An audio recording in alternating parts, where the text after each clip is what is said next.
Chapter number 1 accounting for partnership form fundamental का ये है पार्ट 2। पार्ट 1 में हमने पढ़ा पार्टनरशिप क्या है, पार्टनरशिप की अकाउंटिंग किस बारे में है, पार्टनरशिप फॉर्म और पार्टनर्स के बीच में वो कौन से ट्रांजैक्शंस होते हैं जिसके कारण पार्टनरशिप की अकाउंटिंग हमें अलग से सीखना पड़ती है।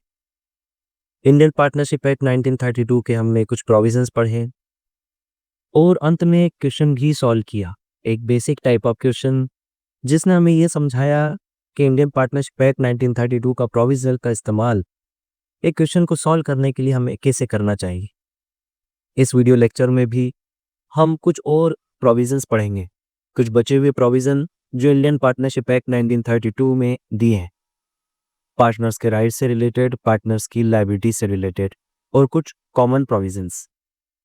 इस वीडियो लेक्चर के अंत में भी हम एक बेसिक टाइप ऑफ क्वेश्चन लेंगे जो पिछले वीडियो लेक्चर में सीखे प्रोविजंस हैं और इस वीडियो लेक्चर में जितने प्रोविजंस होंगे उनका इस्तेमाल हम उस क्वेश्चन को सॉल्व करने के लिए कैसे करेंगे ये भी हम सीखेंगे।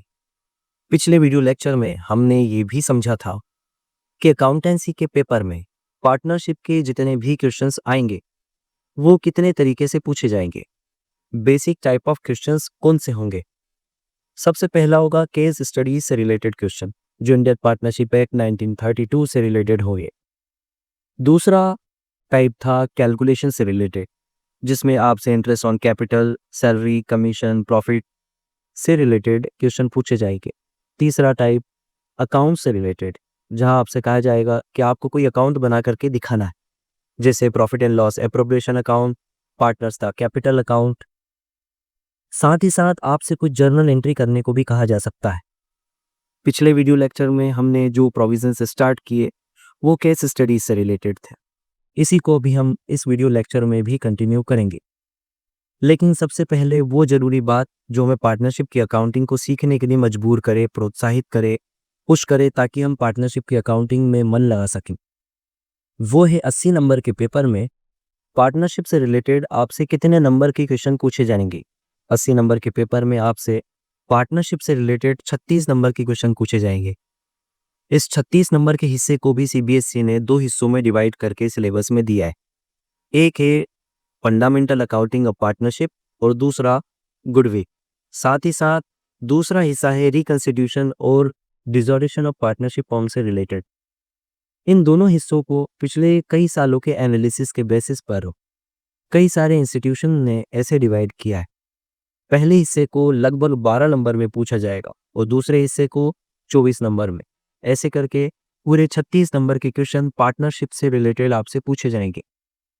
लेकिन यहाँ जरूरी बात यह है कि हमें 12 नंबर का हिस्सा जो कम वेटेज का है और हमें ऐसा लगता है कि इससे कम क्वेश्चन पूछे जाने, लेकिन ये बड़ा इंपॉर्टेंट है। अगर आप इस 12 नंबर के हिस्से को ध्यान नहीं देते हैं तो आप 24 नंबर वाले हिस्से के क्वेश्चंस को भी सॉल्व नहीं कर पाएंगे। इसका अर्थ तो ये हुआ, अगर आप 12 नंबर के क्वेश्चन को सॉल्व करने की कोशिश नहीं करते हैं, आप 12 नंबर वाले हिस्से पर फोकस नहीं करते हैं जो फंडामेंटल से रिलेटेड है, जो पार्टनरशिप के बेसिक से रिलेटेड है, तो आपके हाथ से पूरे 36 नंबर जा सकते हैं। इसलिए इस वीडियो लेक्चर में हम इंडियन पार्टनरशिप एक्ट 1932 के प्रोविजंस डिस्कस करेंगे, वो प्रोविजन जो हमें पूरे 36 नंबर स्कोर करने में मदद करेंगे। इसलिए इस वीडियो लेक्चर में और पिछले वीडियो लेक्चर में जितने भी प्रोविजन हमने पढ़े उनको आप बड़े आराम से धीरे धीरे समझ करके क्वेश्चंस सॉल्व करने की कोशिश करें। आइए सभी प्रोविजंस को हम एक एक करके समझते हैं। किसी भी एक्ट में, किसी भी कानून में, किसी भी रूल को, किसी प्रोविजन को नंबर्स में दिया जाता है।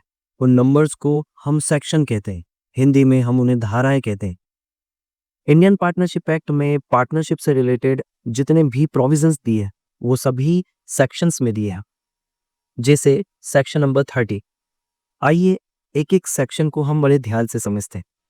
सेक्शन नंबर 30 हमें यह समझाता है कि एक माइनर जिसकी उम्र 18 साल से कम होती है, ऐसा व्यक्ति किसी बिजनेस में, पार्टनरशिप बिजनेस में बेनिफिट के लिए आ सकता है। यहाँ बेनिफिट का अर्थ होता है प्रॉफिट। बेनिफिट का अर्थ प्रॉफिट होता है। किसी भी बिजनेस में बेनिफिट का अर्थ प्रॉफिट ही होगा। जब एक माइनर पार्टनरशिप फर्म में बेनिफिट के लिए आता है, इसका अर्थ है कि वो प्रॉफिट के लिए आया है। क्या एक माइनर पार्टनरशिप फॉर्म में बेनिफिट के लिए आ सकता है? तो उसका जवाब है हाँ। एक माइनर जिसकी उम्र 18 साल से कम है, वो पार्टनरशिप फॉर्म में बेनिफिट के लिए आ सकता है, पैसा इन्वेस्ट कर सकता है और पार्टनरशिप के प्रॉफिट को शेयर भी कर सकता है। लेकिन ऐसे माइनर को बचे हुए पार्टनर्स इस बात के लिए फोर्स नहीं कर सकते कि वो लॉस को भी शेयर करे। चलिए देखते हैं अगला सेक्शन, सेक्शन 31। सेक्शन 31 हमें कहता है कि एक व्यक्ति पार्टनर बन सकता है, पार्टनर बन करके पार्टनरशिप फॉर्म में प्रवेश कर सकता है तब जब सारे पार्टनर का कंसेंट उसे हासिल हो, यानी कि सारे पार्टनर्स सहमत हो, या दूसरी कंडीशन, पार्टनरशिप के एग्रीमेंट में किसी एक व्यक्ति को पार्टनर बनाने के लिए कोई रूल लिखा हो। उस रूल के अकॉर्डिंग एक व्यक्ति पार्टनरशिप फर्म में पार्टनर बन करके आ सकता है। Section number 32। सेक्शन नंबर 32 हमें कहता है कि पार्टनर पार्टनरशिप फर्म से तय हो सकता है जब सारे पार्टनर की सहमति उसे हो, या पार्टनरशिप एग्रीमेंट में किसी पार्टनर के रिटायर होने की कोई कंडीशन लिखी। जैसे अगर कोई पार्टनर चाहे तो वो रिटायर हो सकता है, लेकिन उसे एक प्रायर नोटिस देना होगा।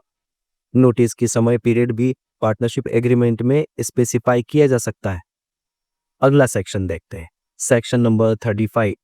सेक्शन नंबर 35 कहता है किसी पार्टनर की डेथ पर जब तक कि सारे पार्टनर एग्री ना हो, पार्टनरशिप फॉर्म डिसॉल्व मान ली जाती है। यानी कि एक पार्टनरशिप फॉर्म अपने आप में खत्म मान ली जाती है अगर पार्टनरशिप फॉर्म में किसी एक पार्टनर की डेथ हो जाती है। Section number 69। सेक्शन नंबर 69 हमें कहता है कि किसी भी पार्टनरशिप फॉर्म का रजिस्ट्रेशन ऑप्शनल होता है, कंपलसरी नहीं होता। इसका अर्थ ये हुआ कि पार्टनरशिप फॉर्म को रजिस्ट्रेशन करवाए बिना भी चलाया जा सकता है। ऐसा जरूरी नहीं कि पार्टनरशिप फर्म का रजिस्ट्रेशन करने के बाद ही एक पार्टनरशिप फर्म अपने बिजनेस ट्रांजैक्शन स्टार्ट कर सकती है। वो अपने ट्रांजैक्शंस को बिना रजिस्ट्रेशन करवाए भी कंटिन्यू कर सकती है।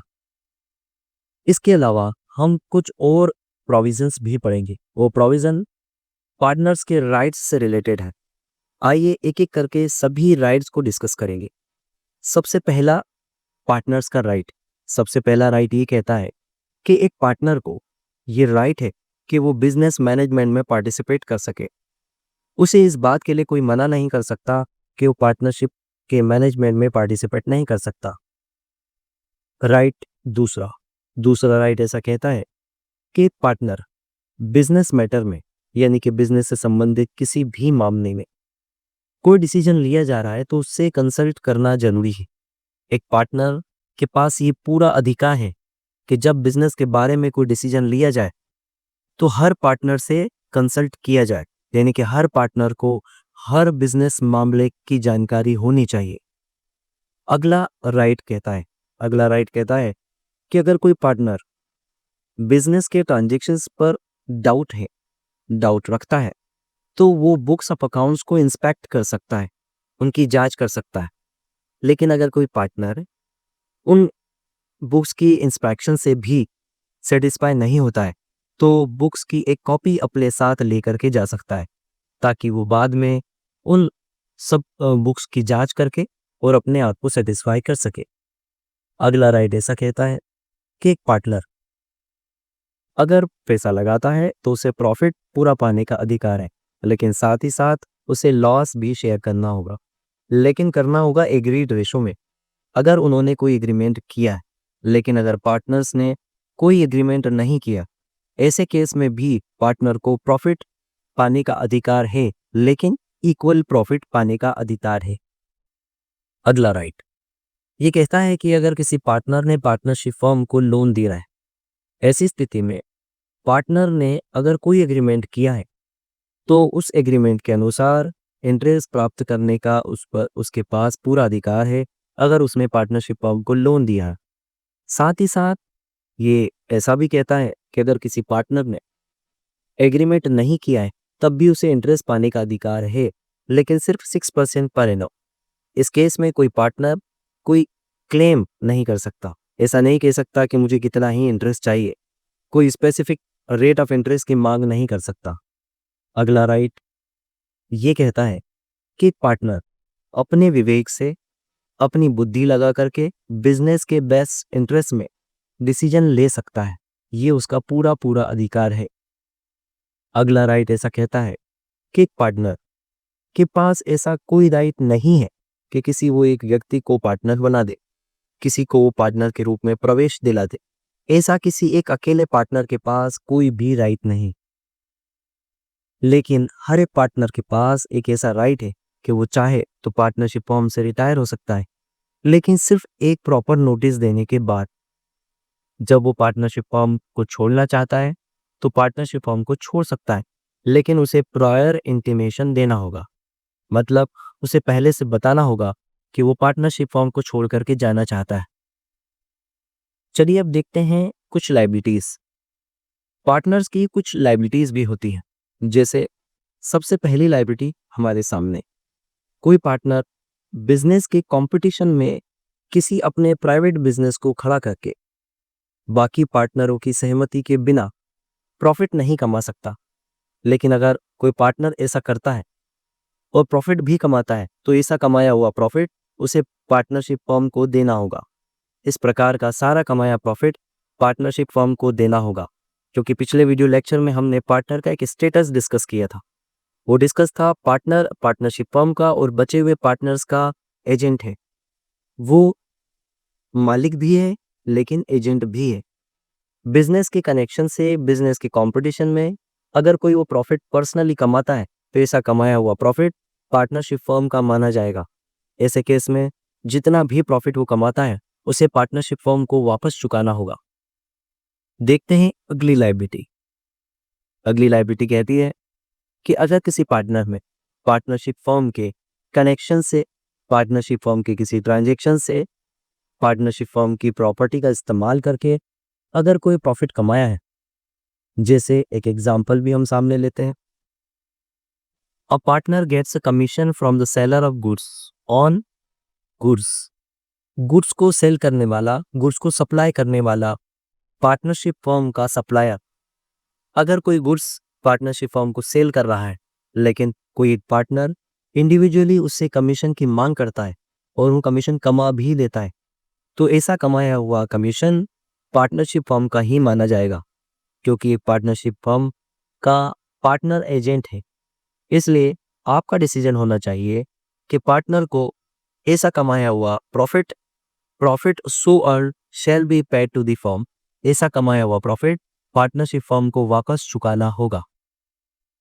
अभी इस वीडियो लेक्चर में हमने जितने भी प्रोविजन यहाँ पर डिस्कस किए उसके बेसिस पर हम एक क्वेश्चन सॉल्व करने की कोशिश करेंगे। ये क्वेश्चन आपकी बुक में भी मिल सकता है, अभी आपकी स्क्रीन पर है।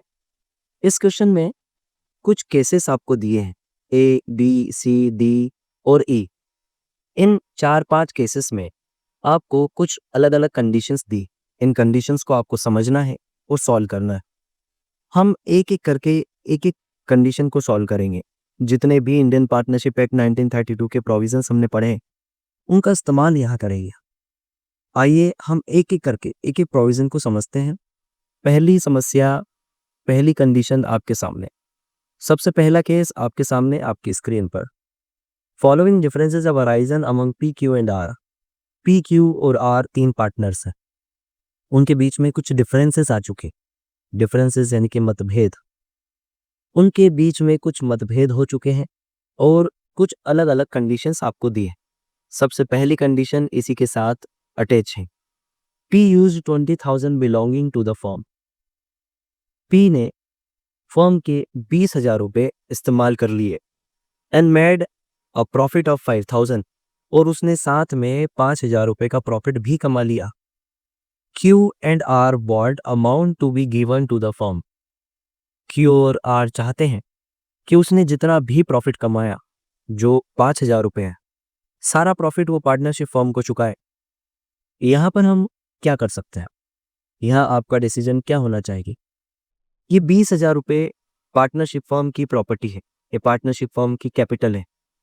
जब भी कोई पार्टनर पार्टनरशिप फर्म की कैपिटल का इस्तेमाल करके पर्सनली प्रॉफिट कमा लेता है तो ऐसा कमाया हुआ प्रॉफिट, क्योंकि उसका स्टेटस एजेंट का है, पार्टनरशिप फर्म को वापस लौटाना होगा।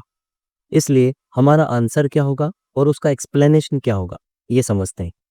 हमारा आंसर होगा P is bound to pay 20,000 together with the profit of 5,000 to the firm. P को 20,000 रुपये जो कैपिटल है और साथ ही साथ 5,000 रुपये जो उसने प्रॉफिट कमाया है, दोनों पार्टनरशिप फर्म को चुकाना होगा। It belongs to the firm, ये सारा का सारा पैसा पार्टनरशिप फर्म का है। इसका एक्सप्लेनेशन क्या होगा? As per the principal and agent relationship, P is principal as well as agent. यही बात हमने अभी समझी कि पार्टनर पार्टनरशिप फर्म का एजेंट है, साथ ही साथ बाकी सभी पार्टनर्स का भी एजेंट है। इसलिए अगर वो किसी तरीके से प्रॉफिट कमा लेता है तो सारा प्रॉफिट पार्टनरशिप फर्म को चुकाना होगा। अगला केस आपकी स्क्रीन पर। अगला केस कहता है Q used 20,000 belonging to the firm and suffered a loss of 1,000. Q ने 5,000 रुपये फर्म के इस्तेमाल किए। पिछले केस में P ने 20,000 रुपये इस्तेमाल किए, इस केस में Q ने 5,000 रुपये इस्तेमाल किए। And suffered loss of 1,000, P ने तो 5,000 रुपये का प्रॉफिट कमाया, लेकिन यहाँ Q को 1,000 रुपये का लॉस हुआ। Q ने P से ये सीखा होगा कि पार्टनरशिप फर्म में पार्टनर के प्रॉफिट को रख लिया है, हो सकता है कि लॉस को भी वही शेयर करे। He wants the firm to bear the loss. पिछले केस को देखते हुए उसकी इच्छा ये है कि पार्टनरशिप फर्म इस लॉस को बियर कर, लेकिन ऐसा नहीं होगा। हमारा एक्सप्लेनेशन होगा Q is liable to pay 5,000 to the firm. Q ने जो 5,000 रुपये पार्टनरशिप फर्म के इस्तेमाल किए थे, वो सारे पैसे पार्टनरशिप फर्म को लौटाने होंगे, लेकिन जितना भी लॉस उसके पर्सनली हुआ है उसे खुद सहना होगा, क्योंकि उसने बाकी पार्टनर्स की सहमति के बिना ऐसा किया है। As per the partnership act 1932, every partner of partnership firm is liable to the firm for the loss cause by his her wilful negligence. ये उसकी अपनी लापरवाही मानी जाएगी। एक्सप्लेनेशन होगा here Q is solely responsible for the loss of 1,000 because he used the property of the firm. उसने firm की property इस्तेमाल की। Also represented himself as a principal, और अपने आप को मालिक के रूप में दिखाया। Rather than agent to the firm, partners and the firm. Partners का वो एजेंट है, पार्टनरशिप फर्म का एजेंट है, ये बताने की जगह उसने अपने आप को मालिक बताने की कोशिश की। अगला केस है P and Q want to purchase goods from A Limited. दो लोग P और Q चाहते हैं कि A Limited से गुड्स परचेज करें। R does not agree, लेकिन R इस बात से एग्री नहीं है। ऐसे केस में क्या किया जाएगा?